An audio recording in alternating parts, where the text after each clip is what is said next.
Time quorum. In the hall. Meron. Meron naman, but yun lang.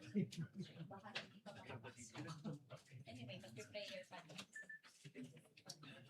Prayer na muna. Yes. Then bilang muna kami before you. The Sergeant at Arms is directed to make a proclamation. All persons are commanded to keep silent under pain of penalty while the impeachment court is in session for the trial of Vice President Sara Zimmerman Duterte.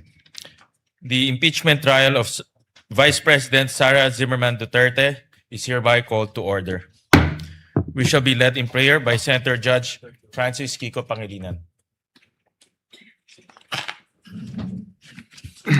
Sa ngalan ng ating Panginoong Diyos, buong kababaang loob na dasal natin na sa lahat ng araw ng impeachment trial, kaliwanagan ng isip, kaayusan sa proseso, at pagiging patas at makatarungan.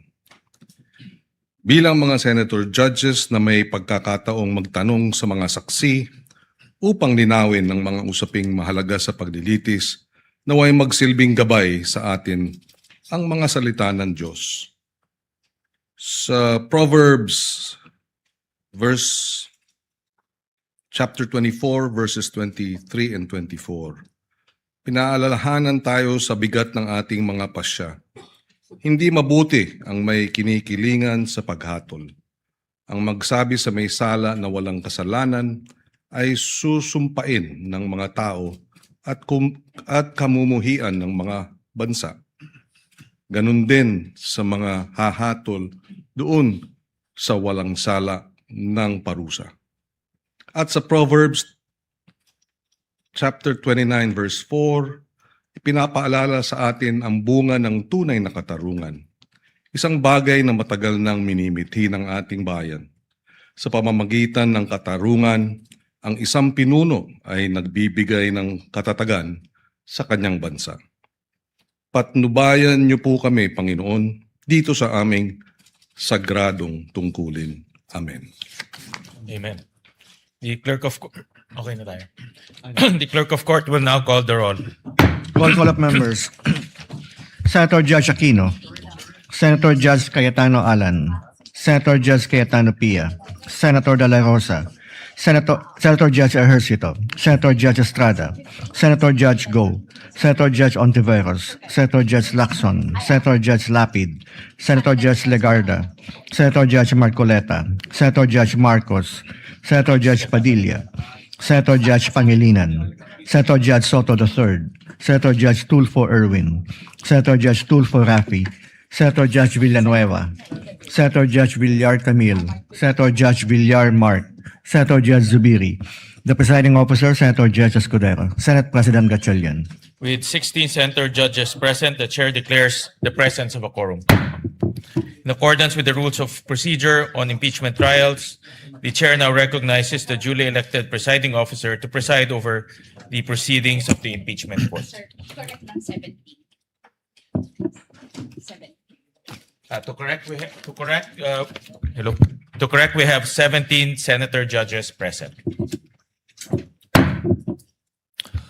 Thank you, Mr. Senate President. If there are no objections, we shall dispense with the reading of the Journal of the Senate sitting as an impeachment court dated August 4, 2026, and shall consider the same as approved. The clerk of court will please call the case before this impeachment court. Case number 004-2026 in the matter of impeachment trial of Vice President Sara Zimmerman Duterte. Appearances.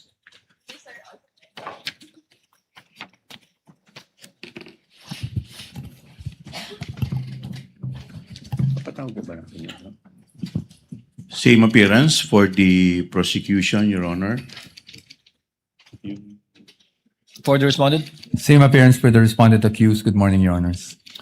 Before the chair continues, the clerk of court, through the OSA, is directed to kindly situate the witness at the witness stand for the continuation of his testimony, Mr. Wamil.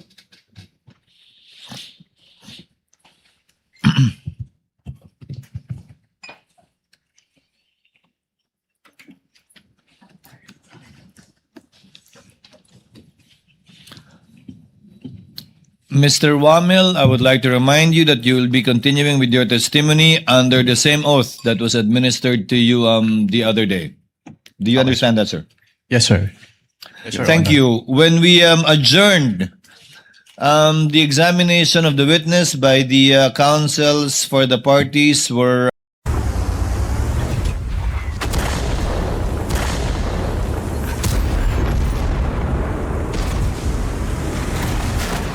of the senator judges this morning and yesterday. We already indicated the sequence of the interjections and questions from the senator judges. First to make his interjections would be Senator Rafi Tulfo. Sir, you are recognized. You have 2 minutes and you may proceed when you're ready. Your Honor, may I be recognized first? Yes, what is the pleasure of the Honorable Chua? Your Honor, may we request the counsel for the prosecution, Attorney Kapunan, be recognized, Your Honor. The counsel for the panel of prosecutors, Attorney Lorna Kapunan, the designated handling counsel for this witness, may situate herself also accordingly. Thank you, Your Honor. Same appearance. Good morning. Good morning, Attorney Lorna. Senator Tulfo, Rafi, you may proceed, sir, when you're ready. You have 2 minutes, sir. Wag muna, Mr. Presiding Officer, point of order lamang muna to. Yes, what is your point of order, Honorable Tulfo? Kasi kahapon, nabanggit na si Attorney Pua, magaling na abogado siya, ay pumunta sa COA, tama, para makipag-usap tungkol dun sa sinasabing audit query. Now, hindi po pa conflict of interest yun para siya ay mag-represent dito ngayon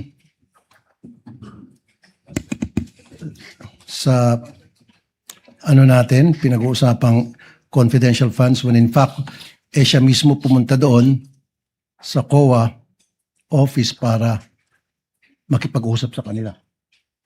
What do you think, Mr. Presiding Officer? The respondent in this case, Senator Judge Tulfo, is the Honorable Vice President, Sara Zimmerman Duterte. Attorney Poa, although he served under the office of the Vice President, I believe, and even under DepEd, is not a named respondent to this case. And in fact, is one of the lawyers, as you can see, of the respondent. There is no, I believe there is no conflict with respect to that, given that he is not the one in trial in this case. Okay, I rest my case, Mr. Presiding Officer. Ngayon, pwede nang Pwede nang simulan ni Anika. yung oras. Yes. Mr. Witness, bukod sa OVP at saka DepEd, we're talking about confidential funds, meron pa ba ibang ahensya ng pamahalaan na in-audit nyo ang kanilang confidential funds? Based on the GAA po, may mga other agencies na may allotment for confidential fund. Kaya nga, meron kayong mga na-audit.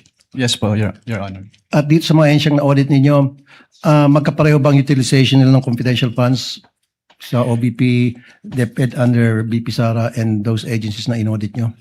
Yung utilization naman po ng confidential fund ay separate and distinct for every agency since yung kanilang utilization ay based on their mandate or operations. Okay. Sila ba'y gumamit ng mga aliases, gumamit ng mga pangalan chichirya, etc.? Yan Para po sa ay kanilang mga informants? Yan po ay hindi ko na pwede. Ang alam ko po hindi ko po ma-determine based on the documents submitted since hindi naman po naka-indicate dun sa kanilang submission na yung mga pangalan na nandun ay aliases or not. Okay. Noong April 2026, nag-issue kayo ng disallowance sa OVP and its officers para at the same time ipinasusoli nyo yung parte ng confidential funds. Can you repeat your question po, Your Honor? I think that was April of 2025. Nag-issue kayo ng pinasusoli nyo ilang parte ng confidential funds ng OVP. I do not have personal knowledge na po about yan since wala na po ako sa ICFAO noong February 12, 2023 po. Okay. Anong reason ba't pinasusoli yung parte ng confidential funds na disallowed? What are the reasons? Wala po akong personal knowledge about dyan since hindi naman po ako yung nag-issue ng disallowance. Since nung na-issue po yung disallowance ay na-transfer na po ako to other agency of the COA. Okay. I think it was April 10, 2026. So wala na po kayo doon. Yes po, Your Honor. Okay. Sinabi kahapon ni Attorney Poa na binanggit niya ata yung COA circular ng 1992, if I'm not mistaken, na hindi dapat banggitin yung pangalan ng mga recipient dahil for reasons of security and national security. Security ng tao, ng recipients and national security. Would it compromise sa tingin po ninyo yung security ng informant kung hihingan nyo sila ng resibo patungkol doon sa mga gamot na natanggap nila mula sa confidential funds? Katulad nga po nung sinabi ko during my testimony, ang hinihingi po namin ay yung proof ng pagbili when it comes to the official receipt and the sales invoice po. Correct. Alam ba, resibo, bumili ng maintenance or antibiotics, yung ganong klaseng resibo dapat iba ang hinihingi nyo. Yes po, Your Honor. Pero ang sinasabi nila, yun daw ay magdi-jeopardize ng magkakaroon ng problema sa national security. Actually, yung minention po nila na circular which is yung 1999 is already repealed na. Repeal na. Opo. Pero just the same, sa tingin niyo ba yung pagbibili ng chichirya o dili kaya pagbili ng shampoo o suka sa sari-sari store, would that jeopardize the national security kapag yan ay binulgar sa inyo, binigyan ka ng sibo? Hindi po. Thank you. Thank you, Senator Judge Rafi Tulfo. Next to make his interjections would be Senator Bam Aquino. You are recognized, sir. You may proceed when you're ready. You have 2 minutes. Maraming salamat, Mr. Presiding Officer. Attorney, good morning. Good morning po, Senator. So, ang common understanding ho kasi ng confidential funds ay secret, pwedeng gamitin sa kung ano-ano, hindi pwedeng ibulgar sa publiko. Hindi po to totoo, no? Meron po talagang rules and regulations sa paggamit ng confidential funds. Yes po, Your Honor. Were you already part of the ICFAO in 2015? Yes po, Your Honor. So yung pinakitang memo nung 1992 at itong memo na pinag-usapan natin na circa 2015, parang magkaiba siya, no? Yes po, Your Honor. Do you know the reason why the rules changed with regard to the usage of confidential funds? Since yung paggamit po ng confidential fund at intelligence fund ay kailangan ng strict accounting and auditing rules. So, nagkaroon po ng circular para ma-ensure na yung paggamit po ay properly accounted at hindi po magamit for personal use or misuse. Yan yung laman ng memo. Pero ang tanong ko, do you know why it was changed? Kasi parang lumalabas magkaiba yung paggamit nito. If you look at the 1992 circular, iba sa 2015. Dun po kasi sa yung circular ng 1999, walang differentiation as to the CIF po. Pero dun sa 2015-01 kasi dun na in-specify na dapat yung confidential fund ay gagamitin lang sa ganito for civilian government agencies. Yung intelligence fund ay gagamitin lang ng uniform and military personnel as well as yung mga intelligence practitioners. Kumbaga dilinaw nung 2015 circular yung paggamit at pag-liquidate. Yes po, Your Honor. And is there a new circular after 2015 or ito pa rin yung ginagamit ninyo? Yan pa rin po yung ginagamit, Your Honor. Okay. Second question. Ano ang pinagkaiba ng AR sa OR? Ang OR po kasi, ini-issue po siya ng mga pinagbilhan na BIR registered. So, yung AR naman po, yun yung ginagamit ng agency para proof na binigay nila yung payment or payment dun sa tao na naka-receive noong payment. And it seems na mas katanggap-tanggap sa inyo yung OR kesa AR. Is that correct? Depende po yan, Your Honor. Kapag purchases po kasi, kailangan po talagang OR yung ibigay sa amin kasi doon po namin tinitignan kung yung ginawa, kung nag-purchase po talaga sila. Kasi official receipt, acknowledgement receipt, sabihin ng tao, pareho namang resibo, parehong receipt. Ano pinagkaiba niya? Yung acknowledgement receipt po kasi, ina-acknowledge doon nung recipient ng payment na natanggap niya yung payment. Pero yung OR po kasi, parang yun yung proof na nag-purchase si agency doon sa pinagbilhan nung item. Nung item. So pwede mong matrace. Kung OR, pwede niyong matrace. Yes po, Your Honor. Kung AR, pwede niyo po ba itong matrace o hindi na? Pag AR po kasi, kung ano lang po talaga yun nandun sa face nung document, yun lang po yung basis namin since document-based po yung audit namin. Pag AR po kasi, makikita lang po doon kung saan binili. Okay, yun lang yung information. Tsaka kung sinong tumanggap. Opo, yung pinagbilan po. Okay, dito naman sa tumatanggap, no, allowed ba yung code names? Allowed ba yung alias sa inyo? Based on the provision of the joint circular, it is neither allowed nor prohibited po since silent po yung joint circular as to that. Is that as of 2015 or even in previous liquidation of confidential funds? Based on my recollection po, even yung dating circulars po, buhat nung nag-assume po ako sa ICFA, wala naman pong provision as to the use of aliases. So bawal ang paggamit ng alias. The circular is silent po. Okay. Para sa inyo, kung alias, yung paggamit ng alias ay bawal, so hindi importante kung may ibang tao ito, totoong tao ba to, basta yung pangalan na binigay sa inyo, ang expectation nyo, totoong tao yan. Based on that, kasi ang katulad nga po ng sinabi ko, document-based po kami, so wala po kaming way to determine if this is an alias or not po. Oh, but in general, ang tinatanggap yung dokumento, dapat totoong tao. Yes po, Your Honor. Okay, next. Did you have any, napag-usapan nyo kahapon yung dealings nyo with OVP nung lumabas na or malapit nang lumabas yung AOM? Previous to that, meron ka bang dealings with OVP? Wala na po, Your Honor. So walang kumausap sa inyo, walang nagtanong kung paano to dapat i-liquidate, apart from the meeting which included Attorney Poa? Wala na po akong maalala, Your Honor. Okay. Last question lang, Mr. Presiding Officer. Please wind up. Yung notice, yung AOM, ibig sabihin yan, may chance pa kayong i-correct, di ba? Yes po, Your Honor. Pag notice of disallowance na, may chance pa ba yung i-correct o naniningil na? Actually, the moment that we issue notice of disallowance, ni-require na po yung accountable officers to restitute po yung amount And to involved. your knowledge, is there a notice of disallowance for the OVP and DepEd funds? Wala po akong personal knowledge, pero nakita ko po sa news po, so I was made aware na may end din na po yung OVP 2022. So may notice of disallowance na ang OVP for the 500 million pesos.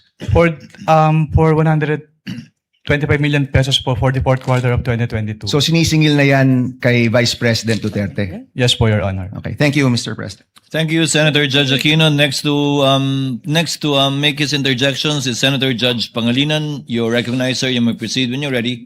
You have 2 minutes. Mr. President, Mr. Presiding Officer. Magandang umaga, Mr. Witness, Ginoong Mawil. Wamil po. Wamil. Magandang umaga po, Your Honor. Yes.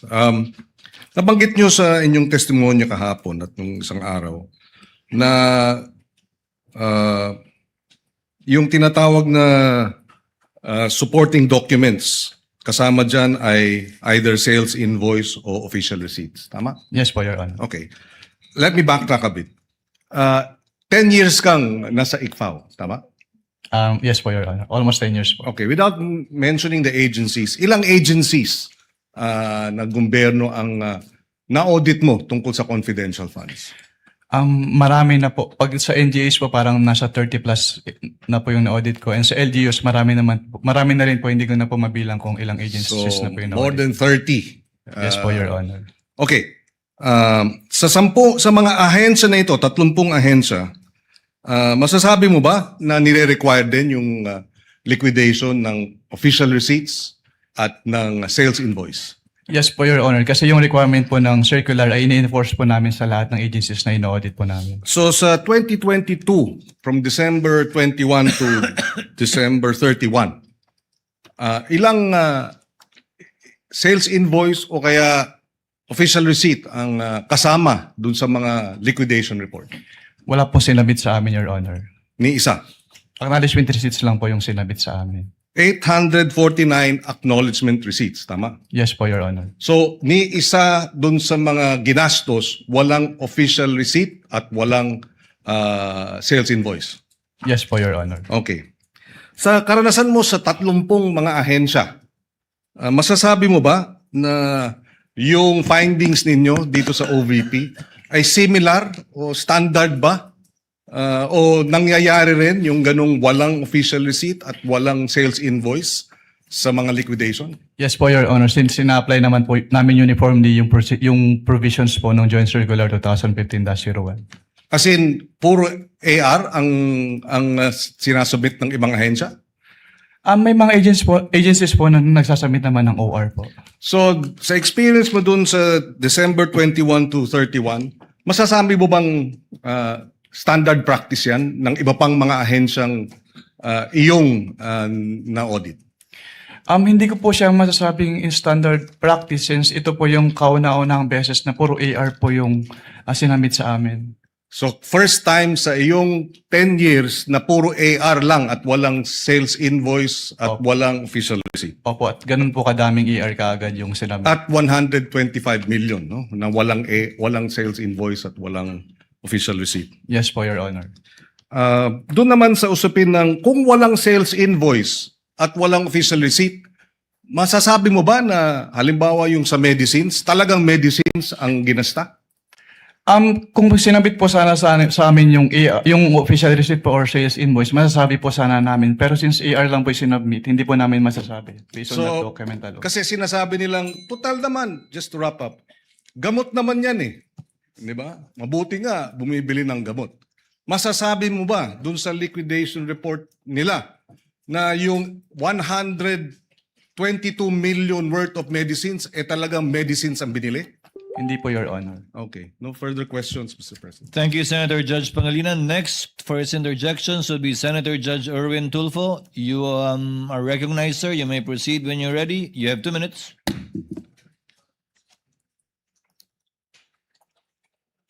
Thank you, Mr. Presiding Officer. Testigo, tama po ba ang pagkarinig ko na sinabi niyo kanina under sa COA DBM Joint Circular Number 2015-01, hindi naman kailangan ilagay ang tunay na mga pangalan ng mga intel agents or informers na tumanggap ng intel o confidential funds sa OVP tulad ni na Mary Grace Piatos, Chippy McDonald, Mickey Mouse at iba pa. Is this correct? Ang sinabi ko po, Your Honor, ay silent po yung circular as to that matter po. Silent. So po pwede. Kung when we say kasi silent, pwede. Hindi po, Your Honor. It is neither allowed nor prohibited po. So, if this is not allowed or prohibited, bakit nang i-audit po ninyo ang confidential intelligence fund po ng OVP, hindi ninyo hiningi ang tunay na mga pagkakilanlan ni na Piatos, McDonald, Mickey Mouse at iba pa? Katulad nga po nung sinabi ko sa sa aking previous testimony, ang focus po ng audit namin ay compliance audit. So, kung ano po yung provision ng circular, yun po yung ginagawa naming basis for our audit po. Okay, compliance. When you say compliance, ito po ba periodic or random? Yung compliance audit po kasi wala po siyang particular period kasi pag sinabing compliance audit, ina-evaluate po namin yung subject matter if it is compliant with certain applicable laws, rules, and regulations. But I'm saying every agency na meron pong intel or confidential funds, do they have to undergo audit periodically or random lang? Dahil marami po tayong ahensya ng gobyerno na may mga intelligence confidential fund na hindi naman dapat. Ang audit po namin ay based dun sa liquidation documents po na sinasubmit nila.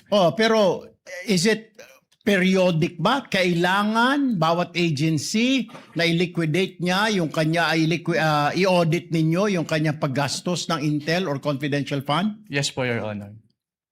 Yung kanilang kailangan... So it's periodic, it's not random? Yes po, Your Honor. Okay.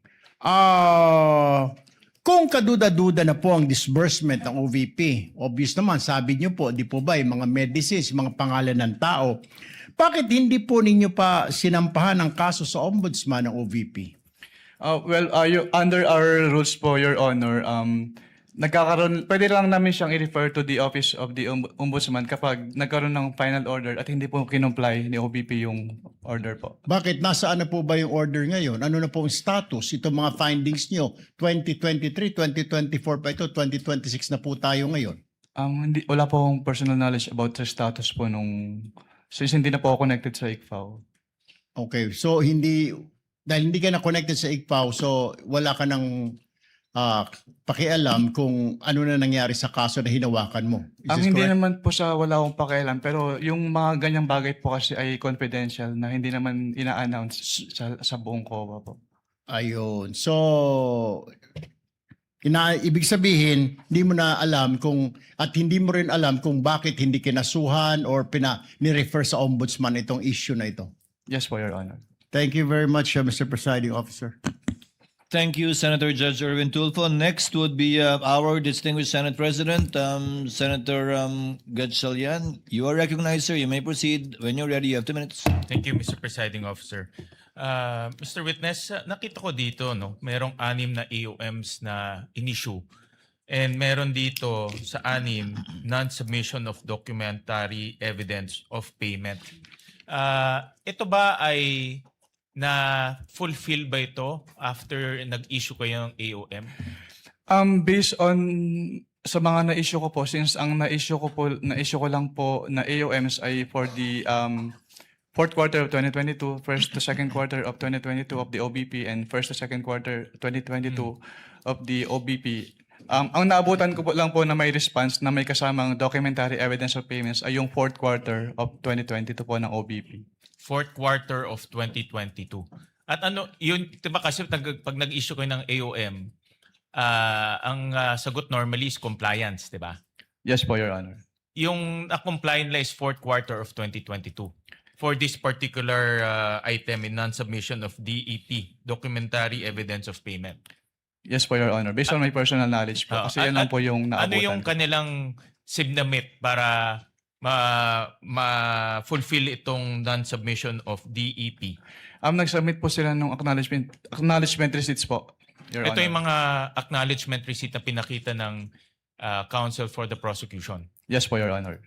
Nung sinabit sa inyo itong mga acknowledgement receipts, may mga pangalan nga nasabi ng ating mga senador. Vinalidate nyo ba kung itong mga pangalan na ito ay totoo o hindi?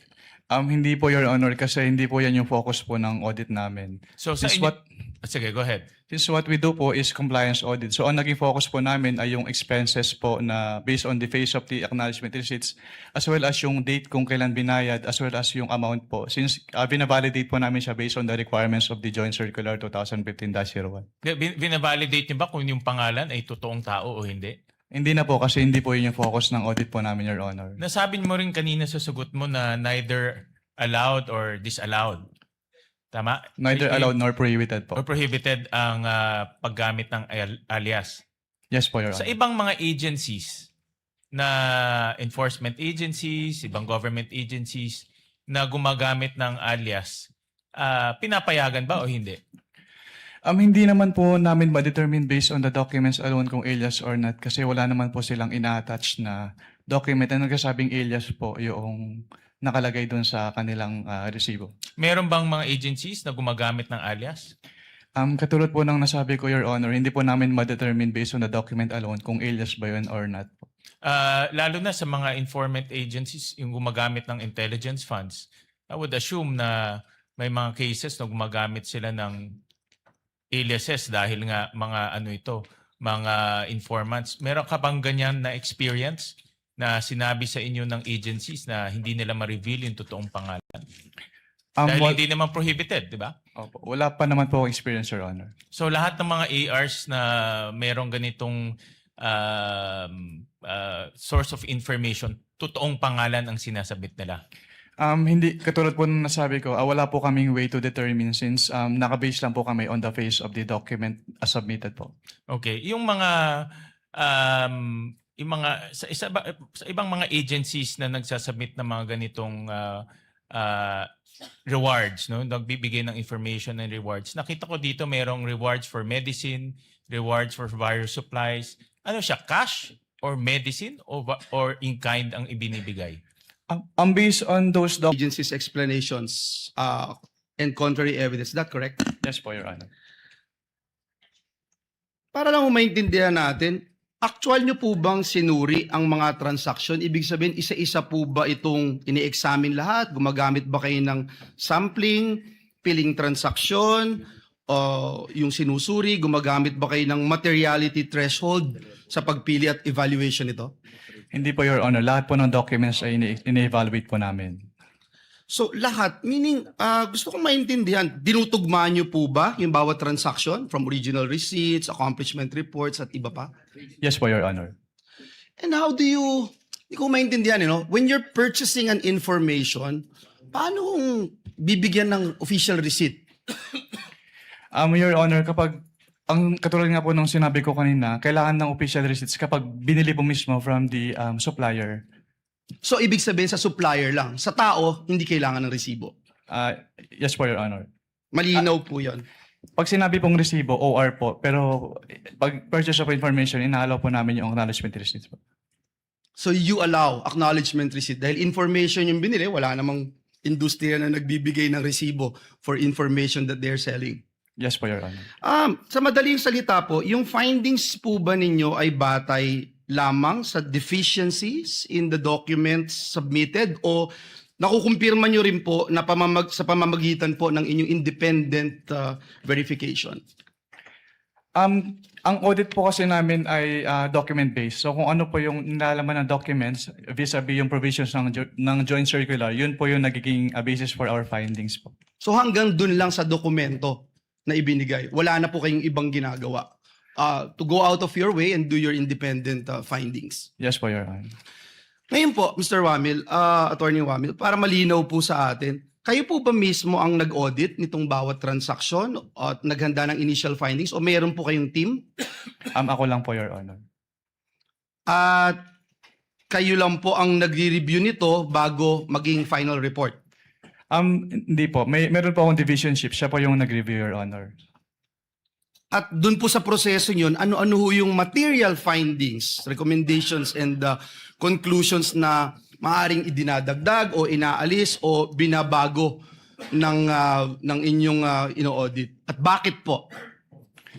Actually, yung laman po nung na-issue ng AOM, kinumpare ko po yun sa aking draft at parehas naman po. Sorry. Pakiulit po. Yung in-issue po namin na AOM po kasi, kinumpare ko po yun sa aking draft at parehas naman po yung substance nung AOM. Mr. Wamil, from AOM to notice of discrepancy, suspension, and then notice of disallowance. Yes po, Your Honor. Ano po yung mga nabago dun? Kapag AOM po kasi, parang nire-require po namin, based on the joint circular. Sir, ang question ko po, ano po yung nabago? Ibig sabihin from AOM, nabago po, di ba? Kasi binanggit nyo sa kanila, ito yung hinahanap namin. Yes, Wala pa rin po. Nag-issue na ho kayo. Sa pangalawang stage, nag-issue na po kayo ng notice of suspension. Yes po, Your Sa pangatlong stage, nag-issue na kayo ng notice of disallowance. Dun sa stages po na yon, marami po bang nagbago? Para ho kasing sinasabi natin dito, hindi pa rin po sila sumunod sa pangatlong pagkakataon, sa ikatlong stage. Yes po, Your Honor. Actually, ang na-issue ko lang po ay hanggang notice of suspension, pero discuss ko na lang po din yung contents ng notice of suspension. Una po... Sige po, from AOM to notice of suspension. Ay, sige po. Yes. I'm winding up, Mr. President. It's the same question that I'm asking because we don't want to talk about the notice of disallowance. From AOM to notice of suspension. Okay po, Your Honor. Since nung nag-issue po kami ng AOM, wala pa silang documentary evidence of payments. So, sinabit lang po nila yung documentary evidence of payments sa ICFAO upon receipt na nila nung kanilang AOM. And then, dun po sa aming notice of suspension, upon evaluation of their responses dun sa aming AOM, at kasama na rin po dun yung documentary evidence of payments. So, doon na po namin nakita yung mga payment of rewards na cash, medicines, and in various goods. Tapos, nakita din po namin yung mga purchases nila na walang official receipts or sales invoice na supporting document. And then, yung mga date po ng payment ng kanilang acknowledgement receipts ay naka-date po ng December 2023 at yung iba po ay walang date. And then, Your Honor, may I be allowed po to refer to the NS for the... Thank you, Mr. Presiding Officer. This is very important because it shows that the agency were given chances, 3 stages para mag-submit ng hinihingi po ng ating COA. Kindly wind up, Senator Yes, Judge this is Joe the last Villanueva. question, Mr. Presiding Officer. Thank you.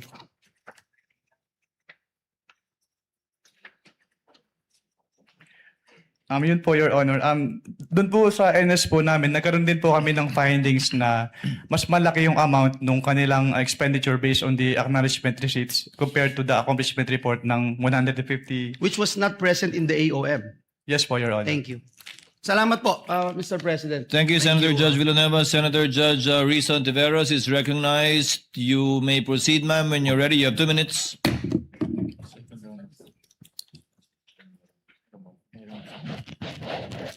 Salamat po, Mr. Presiding Officer. Yeah. Mr. Witness, para klaro po sa mga nanonood, kapag pinag-uusapan po yung confidential and intelligence funds, chinecheck pa rin po ng COA kung paano ginastos yung pera.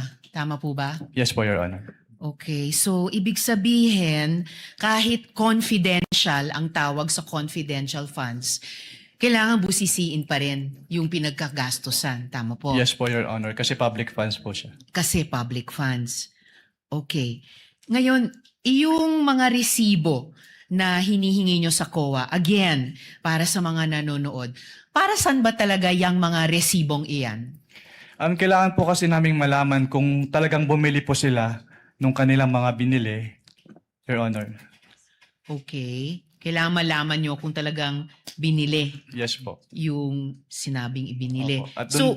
At At doon lang po namin makikita yun sa official receipt or sales invoice po. okay, OR o kaya sales invoice. At hindi lamang sa mga AR.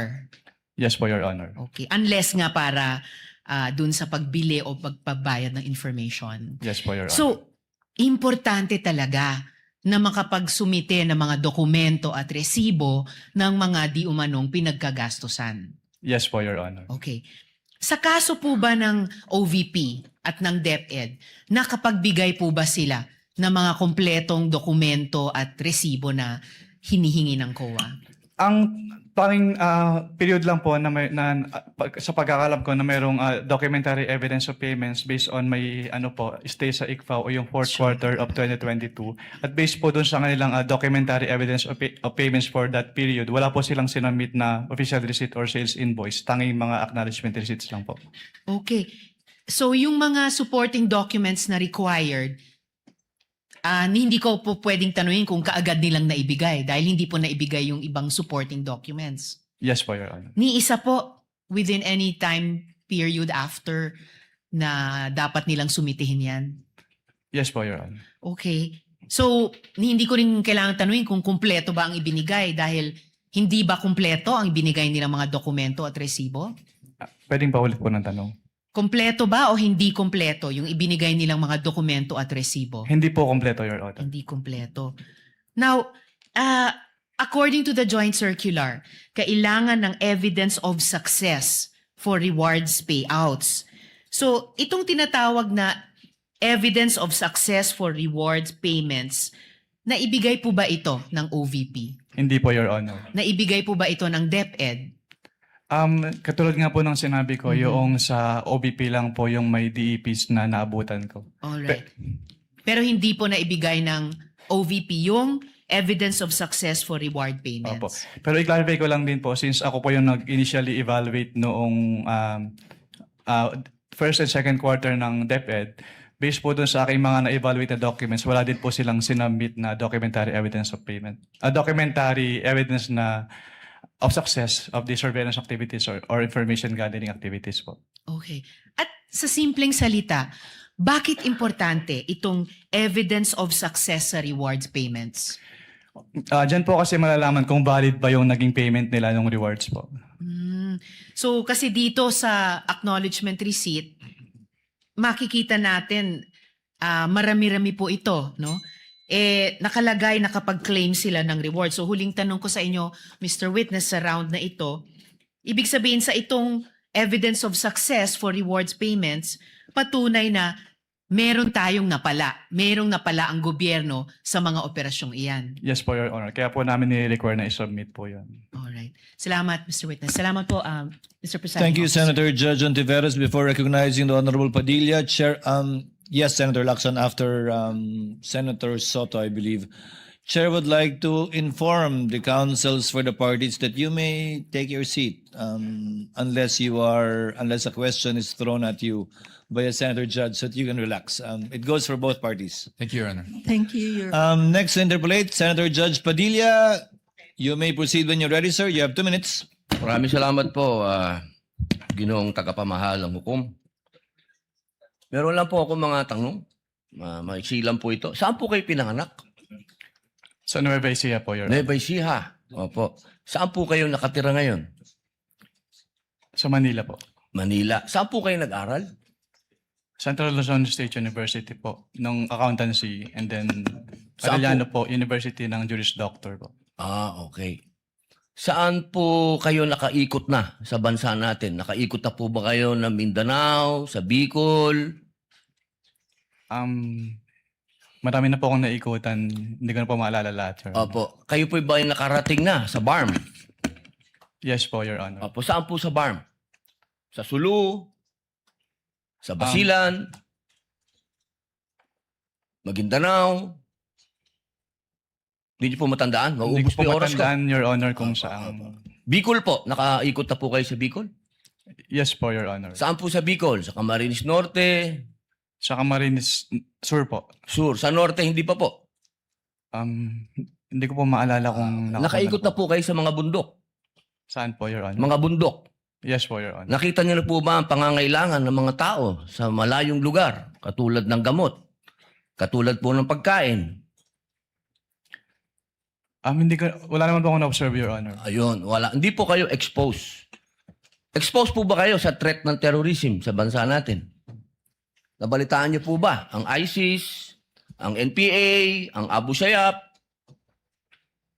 Exposed po ba kayo doon sa mga balita? Sa news po, may Sa mga news. nabalitaan po ako, Your Honor. Opo. Alam niyo po ba na kung gaano nakagrabe ang terrorism? Wala po akong threshold, Your Honor, to determine that. Wala po. Pero kayo po ang humahawak ng investigasyon patungkol sa confidential fund. Tama po ba? Hindi po siya investigation, evaluation po. Evaluation. Nako, tama-tama. Ibig po sabihin, kahapon po, sinabi ninyo na gumawa lang kayo ng preliminary investigation. Tama po ba? Preliminary inquiry. Hindi po. Part po siya ng process namin na mag-issue po kami ng AOM. Opo. So, ibig po sabihin, kahapon kasi narinig ko parang yung ginawa nyo, preliminary lang. Yung AOM po, preliminary lang. Opo. Hindi po yun konklusyon. Kung ang tinutukoy niyo po ay yung... Meron po kasing provision as to the joint circular as to tinatawag na prima facie. Pakisagot na lang po kung conclusion ba po yun? Final? Hindi po kasi we require So, hindi them. po final. Based Boss, on the AOM po, konti lang po oras ko, hindi po final. sa AOM po, yung AOM po hindi pa final. Hindi po final. Opo. Kayo po ba ay naniniwala na ang mga confidential agent dapat magpakilala? Sabihin ng kanilang mga totoong pangalan? Wala pong provision as to that po sa joint circular, Your Honor. Opo. Kayo po mismo, palagay niyo po, sa personal po ninyong pagkakaintindi, ang mga confidential agent dapat po bang magpakilala? Since that calls for an opinion, hindi po ako authorized to express that, Your Honor. Ano pong definition niya ng confidential? Based on the joint circular po, ang confidential expenses ay yung... Hindi po expenses, confidential lang po. Bilang kayo po ay abogado, ano pong pagkakaintindi niyo sa confidential? Classified po, Your Honor. Okay. Boss, sa next na lang po akong round. Thank you, Senator Salamat Judge po. Padilla. You may avail of the second round. Next would be Senator Judge Marcos. You are recognized, ma'am. You may proceed when you're ready. You have 2 minutes. Thank you very much, Presiding Judge. Okay, kanina sinabi mo na hindi ka umabot doon sa notice of disallowance pero andun pa rin sa ICBAO nung na-release yung notice of suspension, di ba? Yes po, Your Honor. Okay. So, doon sa notice of suspension, katulad ng disallowance, nasabi mo, kahit wala ka na ron, you were made aware kasi nabalitaan mo, pinagbawal ba ng COA yung mga confidential expenses dahil peke o fictitious, gawa-gawa lang yung mga AR? Anong pong notice yung tinutukoy niya po, Your Honor? Doon sa mga AR ng OVP, meron bang sinabi na gawa-gawa lang, hindi tunay, peke? Dahil hindi po yan yung focus ng audit namin, wala po kaming basis para magkaroon ng findings po doon sa mga sinasabi niyo. So ang sagot, no. Walang sinasabi na fictitious yung AR. At doon sa AOM, pati sa suspension, ganun na rin sa ND, sinabi ba ng COA na yung AR and documentary evidence of payments, yung DEP, peke, falsipikado, huwad? Since hindi po yan yung focus ng audit po namin, wala po kaming findings about that, Your Honor. Sinabi ba doon na falsipikado yung DEP at saka yung AR? Na it was forged, kumbaga? Wala pong ganong findings, Your Honor. Wala rin, di ba? At doon sa mga pangalan ng mga recipient ng award, tama ba ako sa pagkaintindi na hindi rin sinita ng COA yung mga kakaibang pangalan tulad ng Mary Grace Piatos, Andy Lim, etc.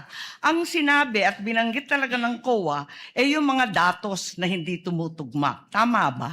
Since what with this compliance audit po at wala namang provision yung circular as to the use of aliases, yes po, wala po kaming findings po. Kasi sabi mo nga, neither allowed nor prohibited. Tama po. So, doon sa AOM at sa notice of suspension, the names of these reward recipients was never raised by COA. Di ba? Yes po. Tama. Dahil nangyayari talaga na kakaibang pangalan ang binibigay kapag confidential or intelligence fund. Kaya isa pang tanong ko, dun sa notice of suspension, pati na rin sa ND, ang pagkaintindi natin, final ba ito o hindi? Kapag sinabi po kasing notice of disallowance under the joint circular, meron na pong obligation to restitute agad. Tama, final siya sa COA. Pero kahit ang desisyon ng COA, pwedeng dalhin sa Supreme Court para maging pinal na pinal. Di po ba? I-clarify ko lang po, kapag dumating na po kasi sa Supreme Court, ang tanging ground na lang po dyan ay grave abuse of discretion amounting to lack or excess of jurisdiction. So wala na pong kinalaman po yung factual matters. Ganun nga, talaga naman na matters of fact, hindi naman rin na-raise sa Supreme Court, tama ka doon. Pero hindi pinal. Pwedeng dalhin sa Korte Suprema. At no point are these final. I-clarify ko lang po, yung decision po ng COA to restitute ay hindi po apektado nung pag-file sa Supreme Court. So kahit mag-file po sila ng petition for certiorari sa Supreme Court, kailangan na po nilang ibalik kaagad. Kasi yung pendency po ng petition for certiorari, hindi po niya na-stay yung obligation to restitute. Naintindihan natin yon, pero hindi pa tapos ang kaso. Pwede pang dalhin sa Korte Suprema, hindi po ba? At saka dun sa notice of suspension, balikan ko lang, was there a finding na ginamit sa pansarili yung mga confidential funds ng OVP? That is a presumption po under joint circular. Misappropriated ba yun? Kindly wrap up. That is a presumption Judge po. Marcos. Hindi po kailangan directly sabihin kasi nagkaroon po ng presumption. Pero hindi sinabi. Sa madaling sabi, Pero dahil wala presumption talagang po siya, hindi po siya kailangan sabihin, Your Honor. Naintindihan ko, pero wala doon. Is there a COA finding na ninakaw ang confidential funds doon sa various AOMs and notice? Meron bang sinasabi doon na ninakaw? It was stolen? There is a prima facie evidence na nagamit po siya for personal use or benefit under the joint circular. Kaya nga. Kindly wrap up, Senator Judge Marcos. Yes, You're avail of I round am two. done, but I have questions kung may second round. There will be a round two, and I will register you, Senator Judge Marcos. Thank you. Senator Judge Ejercito is recognized. You may proceed, sir. And when you're ready, and you have 2 minutes. Yes, thank you, Mr. Presiding Officer. Siguro dagdagan ko na lang din nun. Ito tayo tinatanong na rin yung tungkol doon sa mga paggamit ng mga alias sa ating mga senator judges. No? Dahil alam naman natin na kinakailangan din na lehitimong may pangangailangan na protektahan, no? Dahil nga confidential itong mga information. Ang sa ilalim ng Joint Circular number 2015-0, paano dapat maprotektahan ang pagkakakilanlan ng mga confidential informant? Wala pong provision as to that, Your Honor. Kasi yung wala po namang requirement yung circular as to the pwede po ulit po ng tanong, sorry. Well, yung hindi kasi parang alam naman natin, no, lalo na sa mga intelligence at saka yung mga activities, mga confi, ginagamit yung mga alias na nabanggit nyo rin kanina.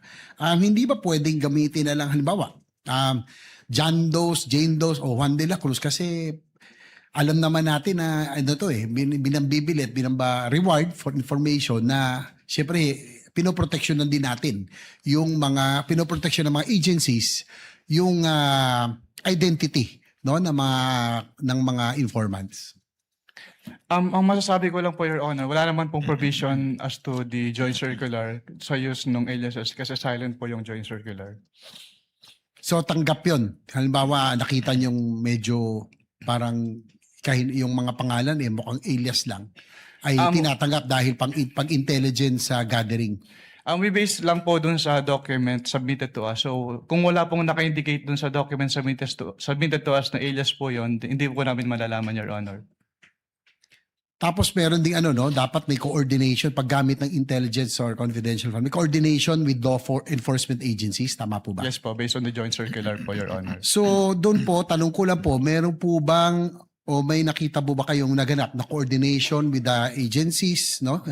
Of course, yung PNP, AFP, PDEA at iba pa, NBI na ginawa ang halimbawa OVP in this case sa kanilang paggamit ng confidential funds para sa sinasabi nilang confidential programs. Based on the documents submitted po sa ICPA, wala po, Your Honor. Dahil sinasabi ng ng joint circular, kung di ako nagkakamali, na kailangan may proper coordination ang paggamit ng confidential funds with these law enforcement agencies. Yes po, based po on the joint circular, Your Honor. Isa ba ito sa mga findings ng COA sa IOM o sa audit observation memo or notice suspension or notice of disallowance na inilabas laban sa OVP, yung walang coordination? Wala po kaming naging findings about dyan, Your Honor. Last, Mr. Presiding Officer, doon sa course ng iyong audit, Mr. Attorney Wamil, did you see any evidence o may ebidensya ba kayo na si Vice President personally ang tumanggap, ang nakakuha o nagbenepisyo doon sa Confidential Intelligence Fund? Based on the documents po, wala po, Your Honor. Wala po akong personal knowledge about that po. So para sa record, for the record, just last point, Mr. Presiding Officer, sa pagkakaroon o kawalan ng ebidensyang nagpakita ng personal na pagtamanggap na kinabang ba ang isang opisyal ng pamahalaan sa pondong bayan ay sapat na? O upang matukoy kung may umiiral na pananagutang administratibo, sibil o kriminal? Under the joint circular po kasi, since si OBP po, si head of the agency po yung may responsibility to oversee kung paano gamitin yung confidential fund and to ensure yung compliance nila dun sa joint circular, then the accountable person din po si head of the agency, Your Honor. So last question, Kindly wind up. Mr. President. Upang maging malinaw ang inyong testimonya nang sabihin ninyong wala kayong nakitang ebidensya na ang pangalawang Pangulo mismo ang tumanggap, nagpanatili o nakinabang sa confidential intelligence, inilahad lamang ba ninyo ang inyong audit findings at hindi kayo nagbibigay ng legal na konklusyon hinggil sa pagkakaroon ng kawalan ng pananagutan? Is it based on your audit findings or legal conclusion hinggil sa pagkakaroon ng liability?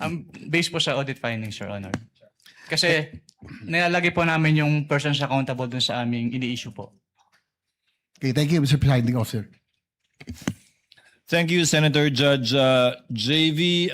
Before recognizing Senator Judge Soto, Attorney Wamil, just on the point of Senator Judge Marcos, to clarify, the decision of COA with respect to any appeal is final, is executory but not final even if it is appealed before the Supreme Court, correct? With respect to the obligation to restitute po, kahit magkaroon ng pendency ng petition for... Attorney Wamil, listen to the question, please. Okay, It is, Your Honor. unless a TRO is issued by the Supreme Court, it is executory but the decision is not yet final. Would that be correct? Yung decision po, final na, Your Honor. Kasi In-appeal nga sa Supreme Court, paano magiging final? Ikaw naman. A decision of the COA executory na po, Your appealed to Honor. the Supreme Court is executory unless a TRO is issued but is not yet final. Yes po, Your Honor. That is a correct statement. Opo. Thank you.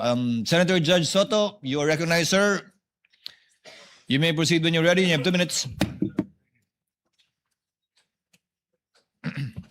Thank you, Mr. President, Mr. Presiding Officer, Mr. Witness.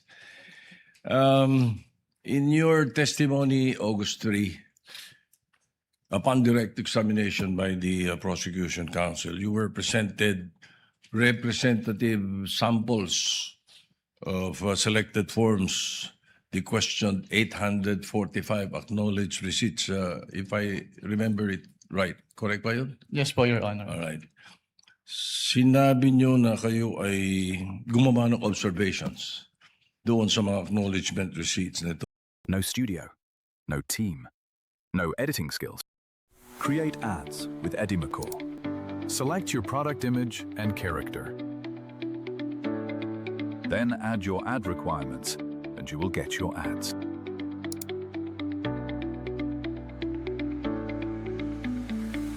Start loaning videos with Edimacor today.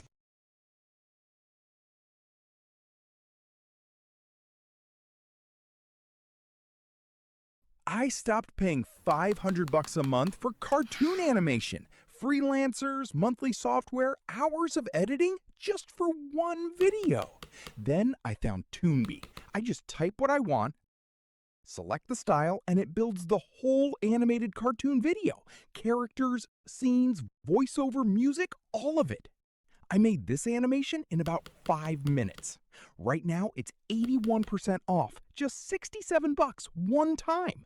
There are only 12 spots left. Click the link from this page to get the special offer.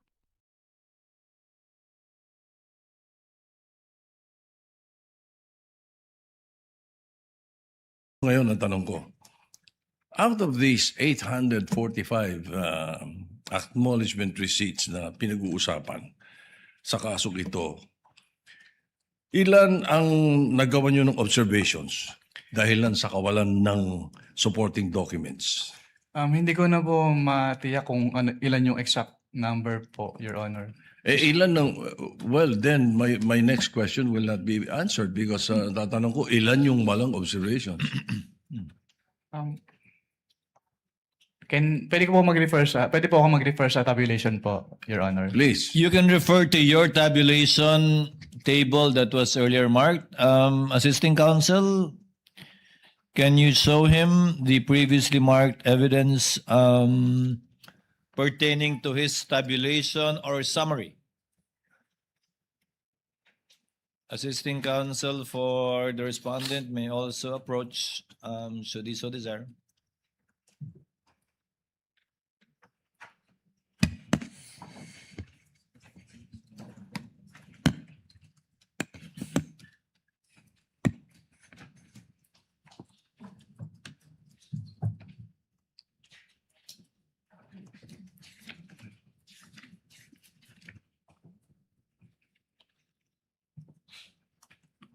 Your Honor, I'll have to count po since wala pong summary dito. What do you mean? You have to count the 845. Yes po, Your Honor. Wala kang percentage man lang. Since personal notes ko lang po ito, Your Honor, raw tabulation lang po siya. So you would not have a, gano'ng katagal nga abutin niya kung bibilangin mo?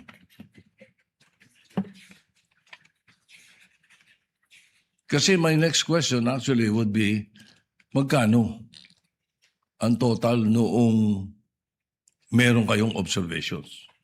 At magkano yung wala?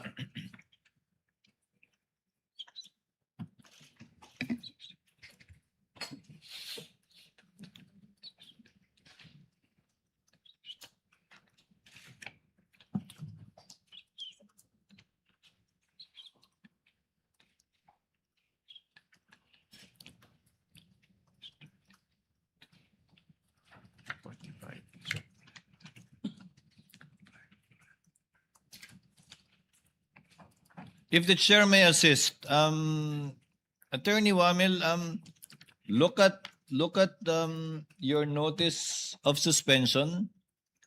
You may observation ka, I presume, pertains to those rewards, payment of goods and medicines that you made observations to and suggested to be suspended. So I presume it pertains to those ARs. Yes po, Your Honor, pero amount lang po kasi yung naka-indicate po doon. And the total is Sa 845, Mr. Presiding Officer, ilan ang total? Magkano yung total? Sa 845. May I be allowed po to peruse po yung notice of suspension? you Your may refer to it. Papayag na kasi ko sa ballpark figure, basta't bigyan mo lang ako ng kasagutan. Anong total nung 845? Ano yun? 125 million? Out of the 125 million, ilan po?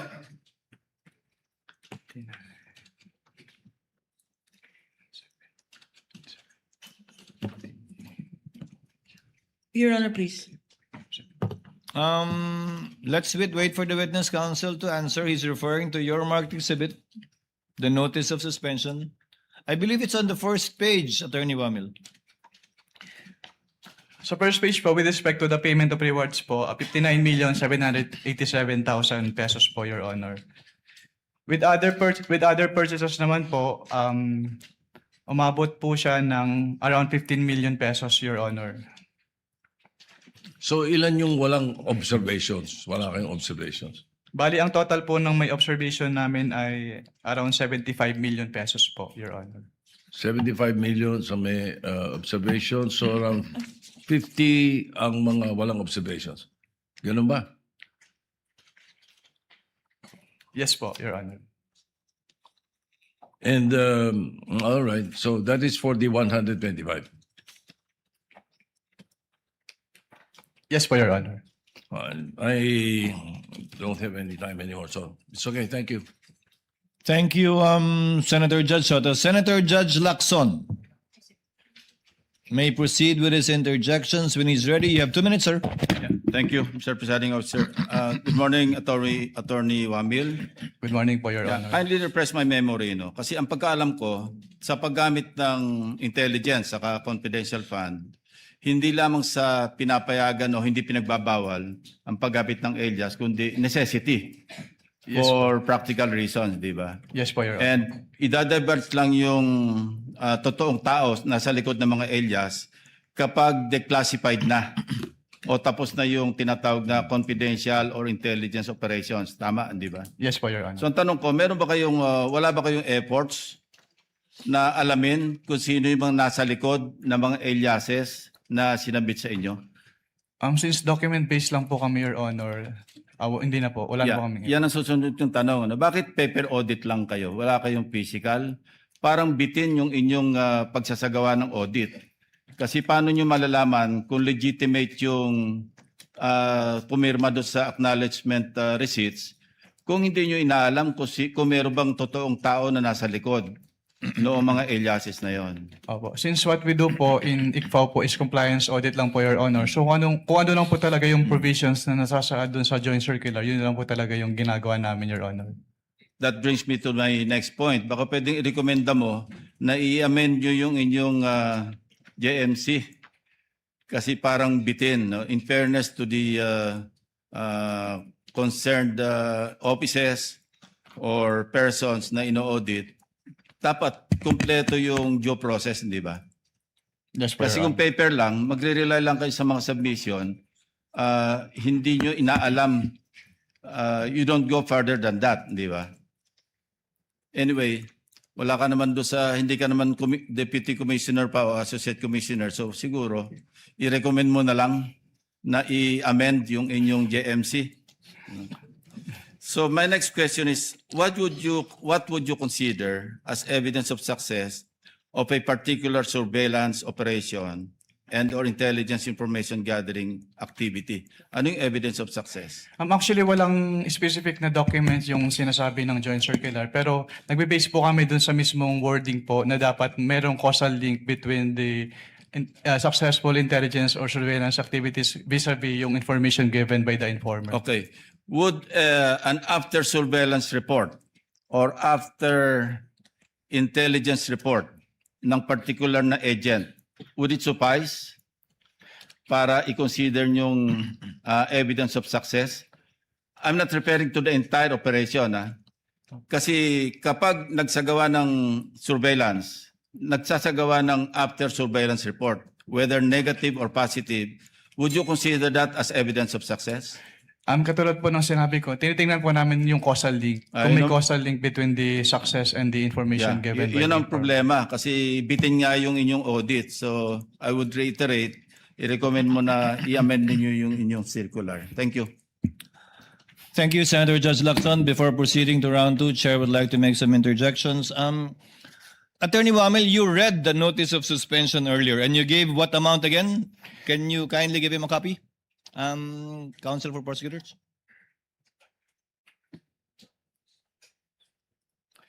Uy, Anika, yun meantime.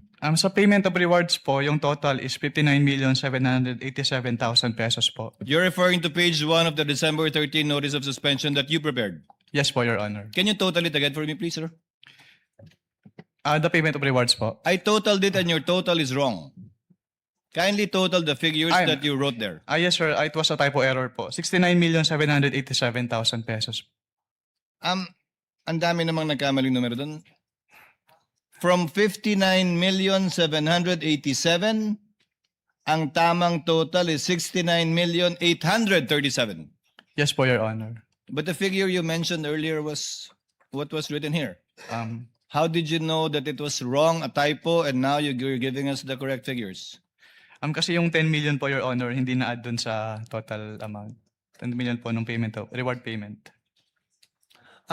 Pangalawa po, yung subsequent issuances, binabanggit po 69 million na, pero yung detalye, hindi na po 10.5 million, 10 million na. Ano ba talaga?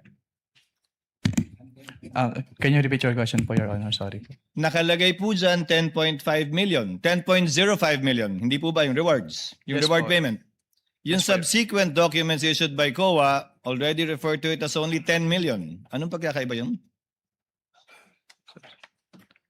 What subsequent document po, Your Honor, yung tinutukoy niyo? I am referring to the notice of disallowance later on and the documents mentioned also in subsequent articles, in subsequent documents. Wala na po akong personal knowledge about the notice of disallowance po, Your Honor. So ba't na-correct yun? Yung 10 million, yung 10.05 naging 10 million na lang. You wouldn't know? I wouldn't know po, Your Honor. In relation to the question of Senator Judge Soto, he said how much is the total that were provided for. You gave a total. In relation to the question of Senator Judge Villanueva, ano ba yung pinakaiba? Correct me if I'm wrong. You said you were aware of a notice of disallowance. Yes po. How much was the notice of disallowance? Ano yung dinisallow out of the 125? Sa pagkakalala ko, around 73 million pesos po, Your Honor. So out of 125 million, 73 million lang yung finally dinisallow ng COA dun sa notice of disallowance. Yung balance, inokay niya.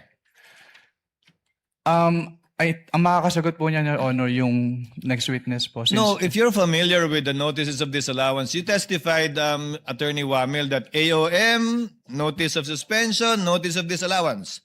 So sa dulo, pag iba na yung amount na nakalagay doon, marami nagtanong kanina, yung dinisallow lang ultimately is only 73.287 million. Posibleng magbago talaga yun, di ba? Yes po, Your Honor. So yung AOM mo, yung kabuuan ng 125, yung AOM mo pangalawa, kabuuan ng 125, yung notice of disallowance mo, ay notice of suspension mo, kabuuan ng 125, pero posibleng iba na ang amount ng notice of disallowance rather. Yes po. Depending on the evaluation po kasi yun nung nag-audit po. Now, one final question for this round as well. Let's focus on the failure to liquidate and notice of demand. Yung AOM po ba may failure to liquidate na at notice of demand na? Wala pa. I'm citing paragraph 8.3 of the IJMC. Kapag AOM po kasi, yes or no? Wala pa po. Yung AOM po kasi yung parang kinukonsider namin as demand po, Your Honor. So, saan po nakalagay sa AOM na may demand kayo? Kasi ni-require po namin sila na to comply with the submission po of the documents. Attorney Wamil, there is a big difference because your notice of suspension, does it include the demand? Pardon, Your Honor. Does the notice of suspension include a demand to pay? Wala pa po, Your Honor. Isn't it correct na nandun lang sa notice of disallowance yun? Based on the joint circular po, Doon Yes. po ni-require po na mag-restitute. Sa notice of disallowance na. Yes, po. Wala sa AOM, walang demand sa notice of suspension, sa notice of disallowance. The demand to pay po. Yes, Yes. Your Honor. So, when will the presumption come in? Under paragraph 8.3. Kung wala pang failure to liquidate, dahil hindi pa final, kung wala pa yung demand until notice of disallowance na hindi pa final, kailan po papasok yung presumption o prima facie doon sa 8.3? Ang wording po kasi nung 8.3, Your Honor, failure to liquidate. So failure, kasama po doon yung failure to submit the documents. Hindi po kasama yung failure to pay kung ano man po yung dinedemand. Nakalagay po doon, failure to liquidate upon demand. Yes po. So ang sinasabi po doon ay isubmit yung complete documents with the ICPAO. So, pag hiningi nyo at hindi pa nasasubmit, failure na yon sa palagay mo? Yes sir, kasi ang sabi lang naman po is upon demand, na hindi sila nakapag-liquidate po. That is your interpretation, sir, correct? That is not found in the GMC. Ang binibase ko lang po doon sa provision po ng GMC, Your Honor. Sa interpretation mo nga ng GMC. Yes po, Your Honor. To avail of round 2, Senator Judge Pangilinan. Thank you, Attorney Wamil. To avail of round 2, Senator Judge Pangilinan. You have 2 minutes, sir. Thank you. Doon tayo sa yung acknowledgement receipts, no? So, andito yung mga acknowledgement receipts for December 21 to 31. No? Ang napansin ko rito nga, lahat buo ang numero, no? Walang butal. 250,000, 500,000 na acknowledgement receipt. Tama ba na kapag resibo na official, ang malamang hindi buo, no? May butal, di ba? May detalyado. Malamang, di ba? Malamang po, Your Honor. Okay. Based on your experience. So dito, puro buo, 250, 500, ni isa, walang butal. Walang sentimo, no? So, yun, medyo isang concern natin yun, ano? Pangalawa, 111 disbursements in one day. Naka-date. Do you confirm that? Wala po akong data nung number This po. is about December 23, 2022. Nakalagay dito date, December 23, December 23, December. Binilang namin 111. Isang araw, no? Totaling 17 million. Pagka ganyan ba, would you consider that usual? Disbursement, 111 disbursements in one day? Wala pong specific provision yung circular as to that. Yes, but the circular says to prevent irregular, excessive, di ba? Extravagant. So, would you consider this, does this fall under regular, irregular, or you wouldn't know? I wouldn't know po. Okay. Pero that's unusual po, pero I wouldn't know if it is irregular since wala naman pong provision. So we come back to the term unusual. Okay. So this is unusual. Doon sa nabanggit mo kahapon, yung usapin nung meeting ninyo, yung audit query, nabanggit nyo na hiningi, di ba nagka-meeting kayo, nagkaroon ng audit query, hinihingi ang audit query sa halip na AOM, tama? Yes po, Your Honor. Okay. At hindi kayo pumayag? Yes po, since wala naman po siya doon sa aming joint circular, Your Honor. Kung pumayag kayo na wala sa joint circular at nagbigay kayo ng audit query na hinihingi ng OVP, would you be violating the joint circular? Yes po. Kaya hindi po kami nagbigay, Your Honor. In other words, an audit query would be a violation of the joint circular. Tama? Hindi lang po siya sanction, Your Honor. So, Yes. Hindi po siya part nung ini-issue namin. Okay, okay. Pero hindi nga part. Pero kung ginawa nga ninyo, based on your experience as auditor, you would be violating your own issuances. Yes po, Your Honor. That's why you refuse to give the audit query as requested and instead, tinuloy nyo yung AOM. Last question, Mr. Kindly wind up. Yes, last question. Binanggit mo na hindi tinanggap yung AOM nung inisyu ninyo? Tama ba yun? Yes po, Your Honor. Bakit? Alam nyo ba kung ba't hindi tinanggap? Dahil walang authorization? Tama ba yun? Yes po, wala daw po mag-receive. Ganyan ba dapat? Ganyan ba ang kalakaran pagka ang isang ahensya ng pamahalaan ay binigyan niyo ng AOM? Nangyayari ba yan na hindi tinatanggap ng ahensya? Yan po yung first time na nangyari po, Your Honor. So, that's unusual. Yes po, that's unusual po. Okay. No further questions, Mr. President. Thank you, Senator Judge Pangilinan. Before proceeding to the other round two availers, Chair would like to recognize Senator Judge Zubiri, who will be availing of his first round to make his interjections. You are recognized, sir. You may proceed when you're ready. You have 2 minutes.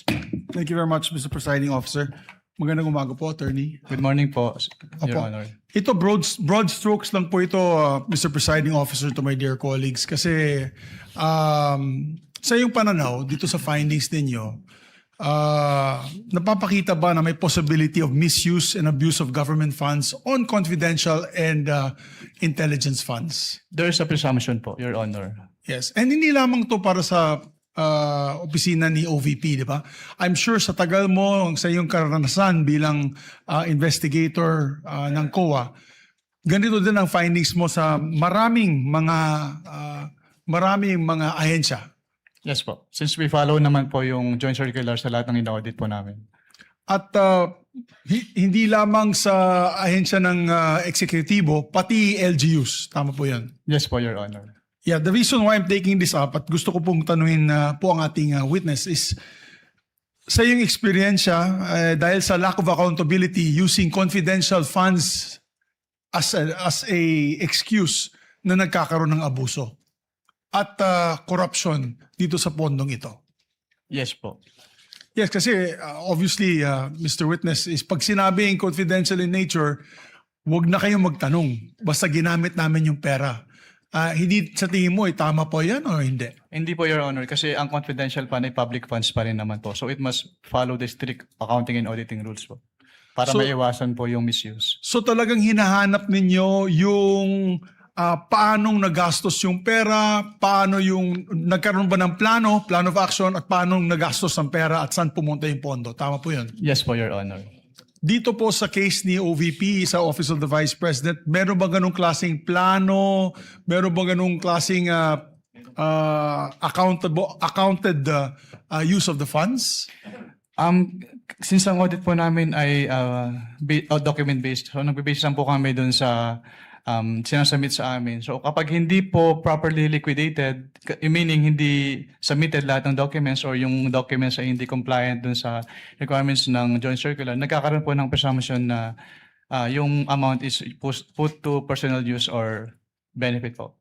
Yes, kasi nung ako po yung naging Senate President for 2 years, we had access to the reports of confidential and intelligence funds. And in these reports, makikita po natin one particular agency, talagang detalyado. Ito po ay panggamit sa buy-bust operation ng drugs. Ito po ay nabigay sa informant. Ito po ay nabigay sa mga tumulong paghuli nito mga tao ito.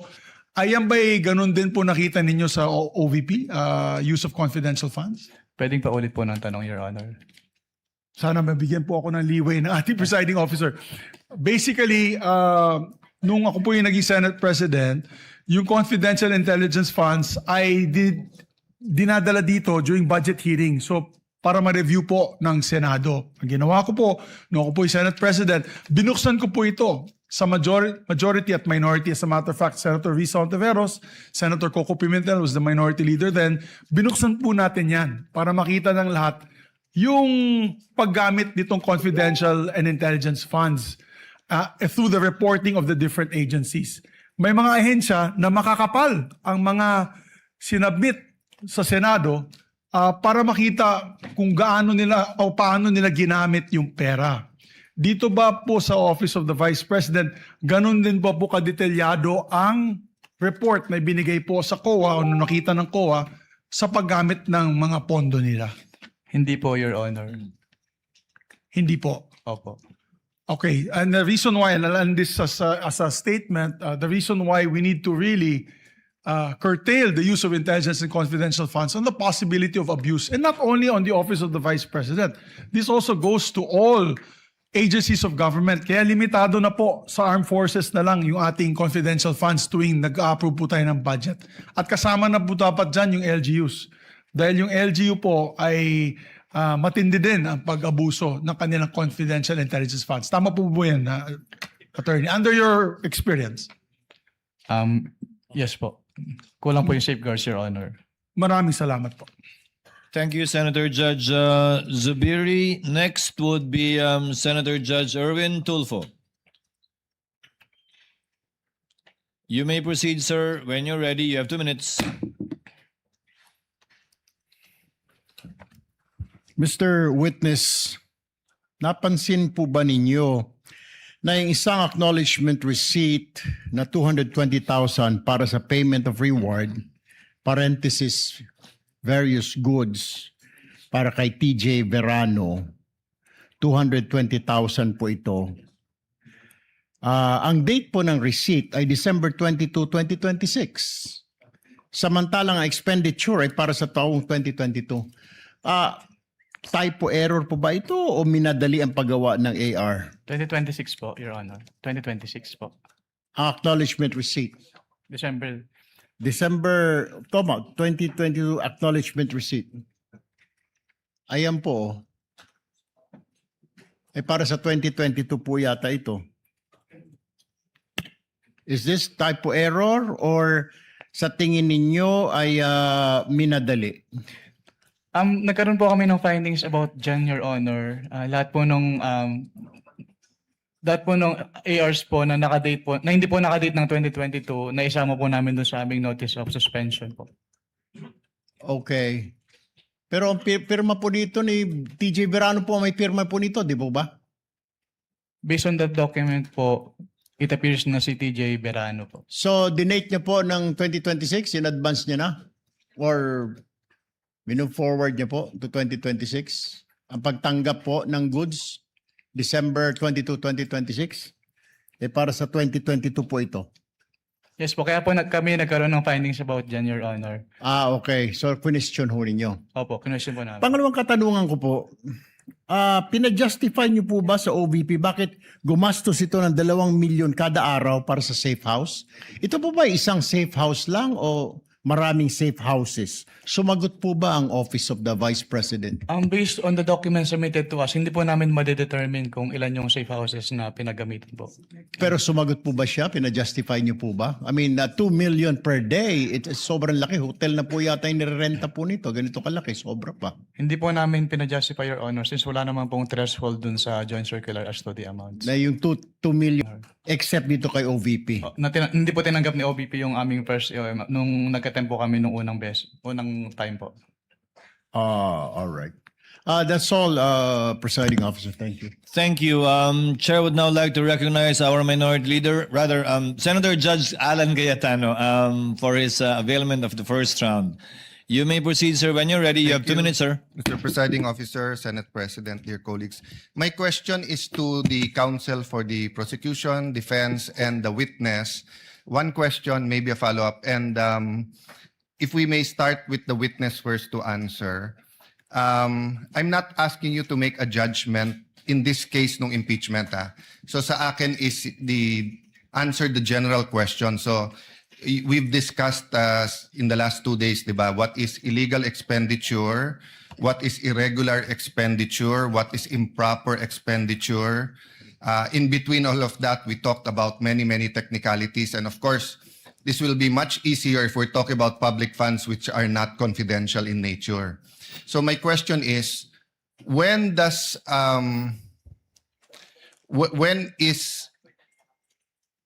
we analyze the expenditure, when is it in the nature of an administrative problem na parang mag-submit lang kayo, i-justify nyo to, o kulang lang ng dokumento, i-supply nyo to? And when does it go up to na criminal na in nature na sandali lang, may anomalya na dito or we might file charges against you? Ano yung bar niyan, di ba? So sa mga senator judges na nanonood ngayon and sa publiko na nanonood ngayon, because nga confidential expenditures are in a class by itself, di ba? Peace and order is so important, security is so important.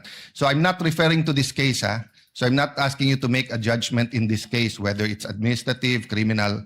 In general, as an auditor, then I'll ask the same sa prosecutor and sa defense. Witness, go ahead. In your words, no? Apo, kapag AOM po at NS, ni-require po namin sila na mag-submit ng documents. Pero kapag nag-end na po, since there's an obligation to restitute, so ang remedy po nila is to settle the amount or to file an appeal with the commission proper. Yes, but even when you give them an ND to restitute, hindi nyo naman sinasabi pag restitute. Pwedeng restitute na mali paggamit, hindi yung binulsa mo yon, di ba? So at what point as an auditor do you say na sandali lang, a criminal na to may anomalya? Kasi pwedeng mali ang pinaggamitan kaya isoli nyo, but you're not accusing anyone of na binulsa niya. Well, sa circular naman po, merong presumption na tinatawag kapag hindi nakapag-liquidate na maayos yung agency, which is Yes, presumption of misuse or misappropriation. Yes, and that's a disputable presumption, right? It is a prima facie presumption. Yes, a prima facie presumption is a disputable presumption. It's not a conclusive presumption, meaning yung prima facie, so lilipat yung onus sa kabila na i-prove na mali. Tama? Yes po, Your Honor. Yes, so hindi pa yun yung hindi ka pa rin dumating dun sa point na yon na parang hindi, as far as COA is concerned, ninakaw mo to. Again, I'm not talking about this case in general. At what point nga will you have a final COA document saying na yon? Kasi pag sinabi mo lang restitute lang, it could be restitute because you didn't use it for what you were using it for. Based on the rules of COA po, since di ba i-appeal po pwede bang i-appeal yung ND, at kapag naglabas si commission proper ng decision at hindi po nag-comply si agency dun sa decision, then pwede nang i-endorse with the ombudsman yung case for the filing of criminal Kindly wind up, charges. Senator So Judge Cayetano. I'm okay. I just wanna hear the answer of both the prosecution. With the permission of Senator Judge Allen, asking the counsels for the parties that same question will already make them give their own versions of the law, which I think should be coursed through the witness, similarly to how you asked the question to the witness, instead of it being placed on the record based on their own points of view. Well, anyway, we will have two more COA witnesses, but I think Yes. to all of us who are neutral, that's the big question. At what line does it cross between nagkamali lang yung isang public official sa liquidate and at what point is it criminal? And I just wanted to give, but if that's the I would be decision of clarifying that too during my second round. then I will leave it up to you, Mr. Presiding Officer. I apologize, the prosecution and the defense, you will not have a chance to answer that, but during the time of the presiding officer, you will be able to, or maybe even in the summation at the end. Thank you for your understanding, Senator Judge Allen. Senator Judge Soto for his interjection and availment of round two. Thank you, Mr. Presiding Officer. Senator Mick Subiri, former Senate President, somehow tinkered my cerebral quietness when he said something about the issue of confidential funds. So this question would be, as a senator, not just an impeachment judge, I hope you allow me, because this is just one question for the witness, and if we can get the prosecution panel and the defense panel to give their opinion. All right? Yung confidential word kasi, pag ginagamit, parang intelligence eh. Parang ganun din eh. Di ba? Parang sinasabi mo. So, it is abused. Bakit hindi sa budget nasusunod, and we want your opinion, para mas magko-conform sa circular nyo? Palitan natin. Huwag nang confidential na gamitin. Gamitin natin restricted funds or non-public funds. Ganun pa rin, di ba? Private but open. Naintindihan na nila na hindi confidential ito, na hindi ito pwedeng hindi naalaman ng publiko. Something to that effect. Just the opinion of the With the indulgence of Senator Judge Soto, it's good to stand up once in a while for being seated for a long time, but the chair will not allow counsels to respond and give their opinion on the matter and will simply allow the witness to answer, similar to the chair's ruling in relation to the query earlier of Senator Judge Cayetano. Yes, Attorney Wamil. Well, I submit that po to the commission on audit po. I am not authorized po to give an opinion as to that. That was the witness's answer. Senator Judge, Senate President Win Gatchalian is recognized for his interjections. Thank you, may Mr. proceed when you're ready, sir. You have 2 minutes. Thank you, Mr. Presiding Officer. Thereafter, Senator Bam. So kindly Sundan prepare. ko lang po yung mga questions ni Senator Risa at ni Senator Ping doon sa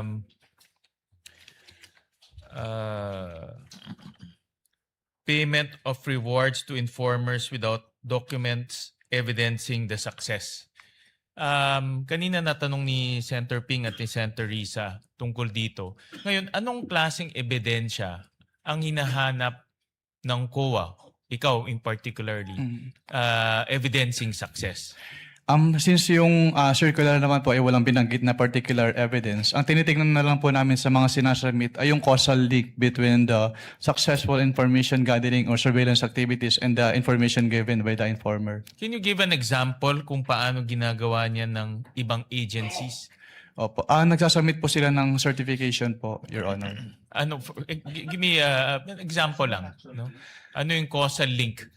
Anong example ang binibigay ng ibang agencies? Nakalagay po doon kung ano yung naging successful surveillance or information gathering nila at kung yun ba ay dahil naging resulta nung information na binigay nung informant po. So ganun, may nagbigay sila ng reward or nagbigay ng pera para sa informant at mayroong success. Ganun kasimple. I can only say lang po yung kung ano yung sinasabi dun sa provision ng Joint Circular, Your Honor. I'm referring to the other agencies because I want to understand bakit hindi sila, allegedly, bakit hindi sila nakasubmit. Anong ginagawa ng ibang agencies na audit mo? Hindi ko na po pwedeng i-disclose yan, Your Honor. But in simple terms, may reward at may success. Yes po. And dapat may ipakita nila na it must be on the account of the information given po by the informer. Okay. And then meron akong in the documents that were provided sa amin, meron ditong document galing kay Colonel Raymond Lachica, a certification basically certifying, and this is for December 20 to 31, 2022. At nakasabi dito, no untoward incidents in the implementation of the Office of the Vice President programs, project activities, as well as engagement of the Office of the Vice President. Hindi ba itong certification, no untoward incident, nagbigay ng reward, hindi ba ito sufficient to say na successful? Hindi po, Your Honor, kasi hindi naman po pinakita dyan yung causal link between the successful intelligence gathering or surveillance activities dahil sa information na binigay ng informant. Kasi in my own analysis, merong reward na binigay, walang untoward incident. Opo. That is the end goal, peaceful. Opo. Bakit hindi ka tanggap-tanggap itong para sa'yo? Ikaw kasi nag-audit nito. Opo. Yun nga po, Your Honor, since we base our findings kung ano po yung wordings ng Joint Circular. So yun po yung tinitingnan namin, yung causal link between the successful information gathering and surveillance activities vis-a-vis yung information given by the informer. So dapat po maipakita. Who determines the causal link? Kasi that's very subjective, di ba? Opo. Dapat po maipakita nila yung But who determines? The auditor po. Which is ikaw in this case. Tama? Kapag sinamit po sa amin, Your Honor. Pero it is the, since it was the agency who gave the reward, so dapat maipakita po nila. Oo nga, but who determines that causal link? Sino ang nagde-determine na may link? Si auditor po. Which is ikaw nga, no? Kasi ikaw ang nag-audit nito, tama? Yes po, Your Honor. Okay. And dahil tinitignan ko parang mayroon naman certification, but I want to understand bakit hindi siya pumasok doon sa hinihingi mong dokumento. Opo.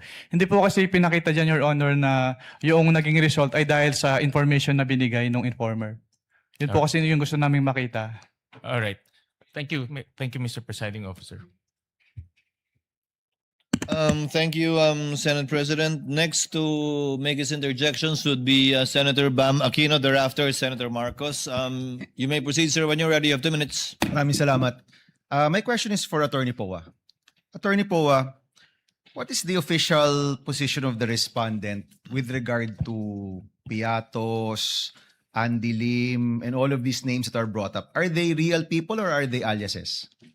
Sir, I would like to answer a question, Your Honor, but that is part of the yes, legal strategy, which you will see when we present our evidence in chief. That's Again, fine. may the That's chair, fine. may the I understand the chair question. remind Senator Judge Bam, as far as practical, let's let the witness present their evidences and not allow the counsels to make conclusions of either fact or law, nor divulge their respective legal theories. These are not legal theories. In your previous answers, there was no referral to these individuals as either aliases or real people. In Correct. your previous answers. Correct, because that was precisely our legal theory then, that there was nothing to answer at that point, Your Honors. But we will definitely show you our theory once we are given the opportunity to present our evidence in chief, Your Honor. All right. Maraming salamat, Attorney Poa. Attorney, during your conversation with the OVP, nung panahong binubuo yung AOM, may nagbanggit ba sa kanila na, itong mga pangalan to, alias to? Or never nila nabanggit yung tungkol sa alias nung nag-meeting sila sa'yo? Nung time po na yun kasi hindi pa nila na-submit yung documentary evidence of payments po. So there's never been any indication from their responses or any calls that these names that are being brought up are indeed aliases? Wala? Wala pong indication. Okay, thank you. Yung ibang ahensya na ino-audit ninyo, gumagamit rin ba sila ng alias? We wouldn't know po kasi yung, dun sa mga document na sinasubmit sa amin, hindi naman po naka-indicate if it is an alias or not. And it's not up to you to find out whether these are aliases or not? Yes po, since wala nang pong provision dun sa joint circular, Your Honor, with respect to the Okay. aliases. So itong paggamit ng alias, to your knowledge, hindi nyo alam sa mga ino-audit ninyo, but to your knowledge, gumagamit ba ang ibang ahensya ng mga alias? I wouldn't know po since katulad nga po, hindi naman po bukod dun sa sinasubmit nilang documents, wala pong naka-indicate na yung name ay alias po. And the position of COA is hindi ito bawal pero hindi rin to pwede. Yes po, kasi silent po yung joint circular, Your Honor, as to that. Okay, but your appreciation is totoong tao ito. Kasi may pirma. Tama ba? Lahat ba ng AR may pirma? Sa pagkakaalam ko po ay meron naman po. So kung alias at di ko naman pangalan to, pipirmahan ko pa rin. Or pag alias ba ay dapat wala nang pirma? I wouldn't know po if it is an alias since wala naman po naka-indicate dun sa document that it is an alias po. Okay, and we'll give the defense their time later on during their part to talk about this more as part of their strategy. Sige, let me change topic. Ito yung mga tanong ni presiding officer, ni Senator Cayetano rin. Yung pag-escalate from AOM to notice of suspension, to notice of disallowance, to referral to the ombudsman for cases. Years ba ito? Time ba ito? Oras ba ito? Ano yung decision point ninyo para iakyat to the next level yung or i-escalate to the next level yung mga utos ninyo? May clarify po kung ano po yung next level po. So from AOM to NS and NS to ND, and ND to referral to OMB. Kapag AOM po, meron po silang 15 days to reply to the AOM. Tapos kapag hindi pa rin sila compliant with the findings po, that's the time that we issue a notice of suspension. At kapag naka-receive po si agency ng notice of suspension, meron po siyang 90 days within which to comply. Pero pag hindi po rin po sila compliant, then doon na po kami mag-i-issue ng notice of disallowance. Okay. In general, not the case of the OVP and DepEd, kapag may notice of disallowance na, naniningil na kayo, di ba? Yes po. And the next step is to refer to the ombudsman. May remedy pa rin po naman si agency. Paki-explain nga ano which ba is yung to remedy? settle, bayaran yung amount or to appeal. Within 180 days po from the date of receipt po nung disallowance. Okay. So we will find out with the next witness when that notice of disallowance was at kung pasok pa rin sa 180 days. Kung wala pa rin sa 180 days, then you refer to the Ombudsman? Yes po, kasi pag hindi po sila nag-appeal at hindi rin po sila nagbayad, nagiging final po yung decision, and that's the time na we refer na po to the Office of the Ombudsman kapag hindi po sila nag-comply. At meron ka bang knowledge about the status of these disallowances right now? Wala po, since confidential po yan, hindi naman po yan ina-announce sa buong COA, so I wouldn't know po. So let me ask the prosecution, final question. Is that the next witness? Is that going to be the testimony of the next witness? Itong disallowance, 180 days na lumipas, at kung may referral to the Ombudsman? Yes, Your Honor. All right. Thank you, Mr. Presiding Officer. Thank you, Senator Judge Bamakino. Next will be Senator Judge Marcos for her interjections. Thereafter, Senator Judge Risa. Kindly prepare. You may proceed, ma'am. When you're ready, you have 2 minutes. Yes, maraming salamat, Ginoong Pangulong Hukom. Itutuloy ko lang yung tinatanong ko kanina dahil may nabanggit kayo ng presumption of misappropriation. Tama ba? For personal use. Based on the joint circular po, meron po. Oo, tama. Pagkatapos nun, tinitingnan ko yung joint circular at maliwanag that the presumption for misappropriation arises against the accountable officer. Di ba? Yes, Against the accountable officer. Sino ang accountable officer? Maliwanag naman yung joint circular. Sa 3.1, sabi, yung officer whose duties permit or require possession of government funds. Hindi ba? Based on the joint circular po, may ganyang provision. Oo. So yung SDO talaga, yung Special Disbursing Officer has the possession, the custody. Tama yun, di ba? Yes po. O kung ganon, if the presumption na personal use, ayon sa 8.3 ng Joint Circular, failure of the accountable officer to liquidate any public funds is tantamount na nga to that presumption. Hindi Yes po po. ba? Yes po. So, ang tanong dito, sino ang accountable officer dito sa sitwasyon na to? Kasi ang liwaliwanag na hindi naman si Vice President ang payee. Hindi naman sinasabi na nasa kanya yung pera. Ang liwanag sa inyong joint circular that the Special Disbursing Officer is the one who was designated by the head of agency to have custody, di ba? And in the case of the OVP, si Acosta yon. In the case of DepEd, hindi ba si Fajarda yon? That is not entirely correct po, Your Honor. Because under the joint circular, it shall be the responsibility of the head of the agency first to approve yung cash advance. Pangalawa, to oversee yung agency-wide utilization. Pangatlo, to ensure compliance with the joint Unresponsive circular. po. And also po, inattest din po ni OBP yung Unresponsive po. Ang tinatanong ko lang, hindi ba yung designated, yung SDO, si Fajarda lang at si Acosta, hindi si VP, hindi siya yung payee eh. Ang liwaliwanag. pero ang sinabi niyo po kanina yung accountable officer. Kaya nga, so yung accountable officer, yung SDO, nasa JCD Hindi lang po yan si SDO po yung accountable Hindi, officer, or, Your Honor. ang sabi doon, head of agency or person designated.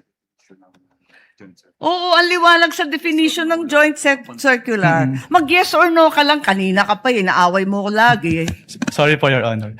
But hindi po ako pwedeng mag-answer categorically since yun nga po yung provision But it's nung- categorical. na yes or Why don't either you go yes back or to your either joint no po. circular?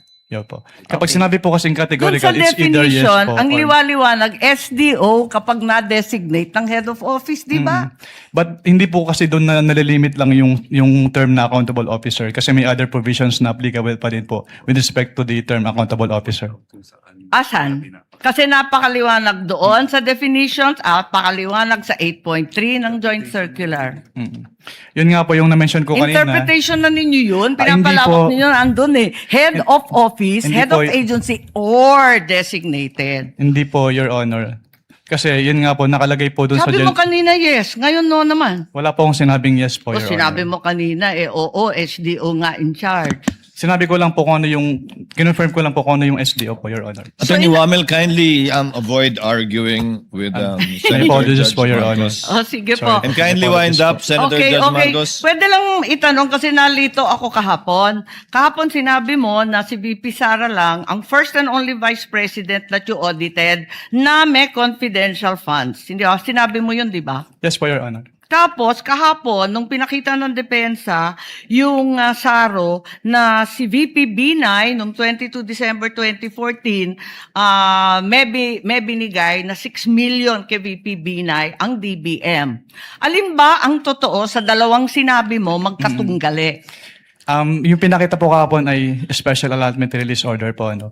So nagkakaroon po ng special allotment release order kapag Alam ko merong... kung ano ang SARO, matagal na, tumanda na po kami sa Yes po. gobyerno. Pero hindi po kasi yan niliquidate sa ICFAO. So we wouldn't know if it was Hindi, used or pero not. ang klaro, may katibayan na hindi ka isa-isang VP, si VP Sara. Your Honor, since hindi po nagsabit ng liquidation, Teka. hindi din po... Teka, nandun ka na sa ICBAO noong 2014, sabi mo, di ba? Yes po. O kaya nga, Opo. o di kahit si VP Binay may confidential funds, the only VP audited was VP Sara. Ganun If ba I- yon?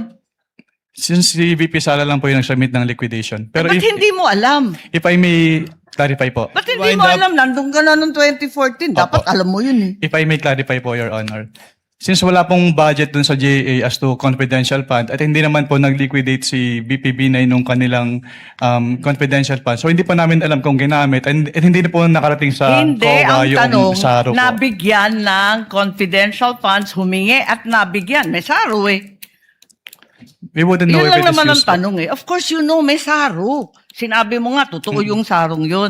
Anyway, alin ang totoo? Si VP Binay o si VP Sara? Talaga bang totoo yung dalawa o iisa lang? We don't know. Based on our records po, si VP Sara lang po yung may liquidation. So maraming we don't know ang COA? Ganun ba yun? Based on our records po, si VP Sara lang po yung nag-liquidate nung confidential fund. Eh may record nga ng SARO. Maraming salamat.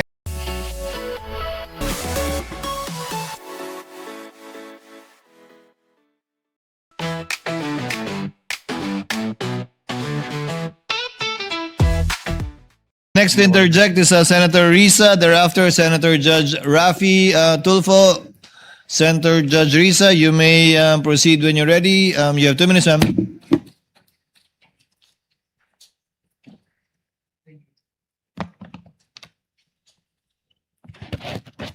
Salamat po, Mr. Presiding Officer. So, to clarify further and confirm, hindi nagbigay ng evidence of success si Vice Presidente, pero lumabas ang pera at marami ang nakatanggap ng reward. Tama Based po? on the documents po, Your Honor. Yes po. Yes, based on the documents. Now, based on your experience po, karanasan nyo bilang auditor, ano pang pinahihiwatig nito? Pwede pong pakiclarify Ano po yung pinahihiwatig na hindi nakapagbigay ng patunay ng success ng intelligence or surveillance operations, pero maraming lumabas na pera at maraming tumanggap ng reward? Ang ibig sabihin po niyan ay hindi po nag-comply yung OBP po dun sa requirements ng Joint Circular. Okay, so yun ang pahiwatig sa inyo bilang, sa karanasan nyo bilang isang auditor. So, ngayon na wala nga yung evidence of success, matitiyak pa ba ng COA na yung pabuya ay talagang napunta dun sa mga informants? Hindi po, Your Honor. Hindi nyo mapatutayan. O sige, pumunta naman tayo dun sa gamot. No? Di umanong gamot ang ibinigay na reward. So muli, sa karanasan po ninyo sa ICFAO, and based on your expertise, normal po ba iyon na gamot ang kapalit ng intelligence information? Hindi po siya normal po, Your Honor. Hindi normal. Naranasan nyo na po ba ito dati na gamot ang bayad para sa impormasyon? Hindi pa po. First time po dun sa may OBP po, Your Honor. Okay, first time po dito sa OVP. At ito pa yung palaisipan, kung may sakit talaga yung tao, naimbestigahan niyo po ba sa ICFAO kung bakit kailangang magbigay muna ng intelligence information bago siya bigyan ng gamot? Hindi po, Your Honor. Hindi nyo naimbestigahan. So bilang auditor, ito po ba ay ifa-file sa ilalim ng pabuya o sa ilalim ng ayuda? Pwede po kasing tingnan yan. Kasi since document-based po kami, pwede po siyang tingnan as payment of rewards, pero pwede rin po siyang tingnan as provision of medicine. So pwede So- rin tignan as provision of medicine. So pwede rin siyang tignan na ayuda. Kung Hindi yun po yung pabuya. ibig sabihin ng provision of medicine, pwede rin po. Pwede rin. So, kasi, paano yun? Yung mga informant po ba, most of the time, may sakit? I wouldn't know po. Natanong nyo ba kung ang gamot na yan ay para saan? Hika ba? Alta presyon ba? Diabetes ba? Hindi po. Hindi rin. And ayon po dito, si Mary Grace Piatos, ayon sa isang acknowledgement receipt, si Mary Grace Piatos ay nakatanggap ng 70,000 pesos worth ng gamot bilang pabuya. Ano po ba yung sakit niya? Hindi ko po malalaman since wala naman po doon sa document po na sinamit. Kindly wind up. Will do, Senator Judge Mr. Risa. Presiding Officer. Pero may paraan po ba ang ICFAO malaman kung ano yung sakit niya? Kasi binayaran natin ito eh. Pwede po namin tanungin, Your Honor. Pero since document-based po kami, kung ano lang po yung nasa document, yun lang po yung malalaman namin. Document-based pero pwede niyong tanungin. Yes po. Okay, kapag may mga di normal na pangyayaring ganito. Yes po. Allowed po kami under 6.2.3.7 of the Joint Circular po. Okay. Salamat, Mr. Witness. Salamat, Mr. Presiding Officer. Thank you, Senator Judge Mag-round Risa. 3 po ako kung meron po. Salamat. Let's try to finish the interjections of Senator Judges before we pause for lunch so that we can resume with the new witness of the prosecution after lunch. Senator Judge Rafi Tulfo is recognized. Thereafter, Senator Judge Villanueva for the availment of round 2. You may proceed, sir, when you're ready. You have 2 minutes.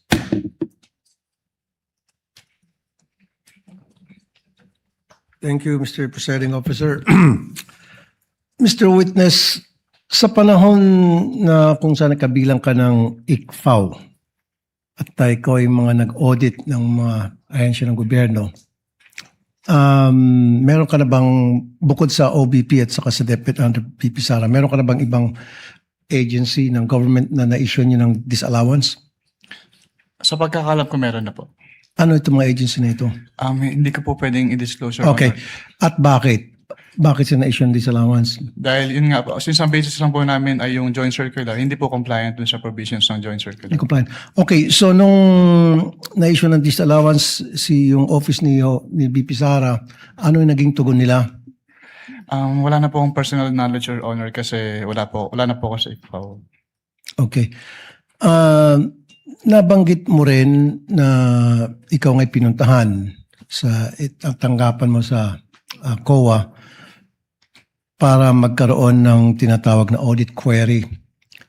Yan bang kauna-unang pagkakataon lamang na meron government agency na pumunta sa opisina mo para makipag-usap sa'yo? May mga agency po na nagsisik po ng clarification with respect to the provisions of the Joint Circular. Pero yung OBP po yung first time na nag-ask po ng audit query. OBP? Yes po. Okay. Noong mga panahon na pumunta sila sa inyong tanggapan, pinanganak na ba doon si Mary Grace Piatos? Hindi pa. Meron na bang Grace Piatos noon? Hindi, wala pa po doon sa submissions nila po, Your Honor. Wala pa. Okay.